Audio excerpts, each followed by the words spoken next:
അസ്സലാമു അലൈക്കും. ഉംറയുടെ ഫർള് 5 ഒന്ന് ഇഹ്റാം, നിർബന്ധമായ വസ്ത്രം ധരിക്കലും നെയ്യത്തും. ഉംറ ചെയ്യാൻ ഉദ്ദേശിക്കുന്ന വ്യക്തി മക്കയിലെത്തുന്നതിന് മുമ്പ് നിശ്ചയിക്കപ്പെട്ട മീക്കാത്തിൽ വെച്ച് ഇഹ്റാം വസ്ത്രം ധരിക്കണം.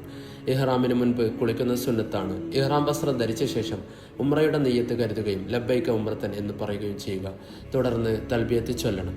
രണ്ടാമതായി വരുന്നത് ത്വാഫ്, കഅബയെ പ്രദക്ഷിണം വയ്ക്കൽ. മസ്ജിദുൽ ഹറമിൽ പ്രവേശിച്ച് കഅബയുടെ അടുത്തെത്തിയാൽ ഇഹ്റാമിന്റെ വസ്ത്രം ശരിയാക്കി വലത് തോൾ തുറന്നിടണം.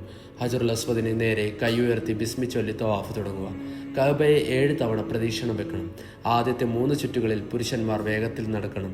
7 ചുറ്റുകൾ പൂർത്തിയാക്കിയ ശേഷം മഖാം ഇബ്രാഹിമിന് പിന്നിലായി 2 റക്അത്ത് സുന്നത്ത് നിസ്കരിക്കുക. തുടർന്ന് സംസം വെള്ളം കുടിക്കാം. മൂന്നാമതായി വരുന്നത് സയ്യ്, സഫാ മർവയ്ക്കിടയിൽ ഓടുക. തുടർന്ന് അള്ളാഹുവിനെ സ്തുതിക്കുകയും പ്രാർത്ഥിക്കുകയും ചെയ്യുക.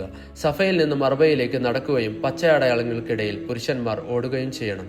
മറവയിലെത്തി സഫയിൽ ചെയ്തതുപോലെ പ്രാർത്ഥിക്കുക. സഫയിൽ നിന്ന് മറവയിലേക്കുള്ള യാത്ര 1 ചുറ്റായി കണക്കാക്കുന്നു. ഇങ്ങനെ 7 ചുറ്റുകൾ പൂർത്തിയാക്കണം. സയ്യ് അവസാനിക്കുന്നത് മറവയിലായിരിക്കും. 4ാമത്തെ ഫർദ് മുടി മുറിക്കുക എന്നതാണ്. സയ്യ് പൂർത്തിയാക്കിയ ശേഷം പുരുഷന്മാർ തലമുടി പൂർണ്ണമായി വടിക്കുകയോ ചുരുക്കി മുറിക്കുകയോ ചെയ്യണം. സ്ത്രീകൾ മുടി ഒരൽപ്പം മാത്രം മുറിച്ചാൽ മതി. ഇതോടെ ഉംറ കർമ്മങ്ങൾ പൂർത്തിയാവുകയും ഇഹ്റാമിൽ ഉണ്ടായിരുന്ന വിലക്കുകളിൽ നിന്ന് മോചിതനാവുകയും ചെയ്യും. 5ാമത്തെ കാര്യമാണ് എല്ലാവർക്കും ഡൗട്ടായിട്ടുള്ളത്. 5ാമത്തത് എന്താണെന്ന് വെച്ചാൽ ഉംറയുടെ കർമ്മങ്ങൾ ഓർഡർ അനുസരിച്ച് ചെയ്യുക എന്നതാണ്.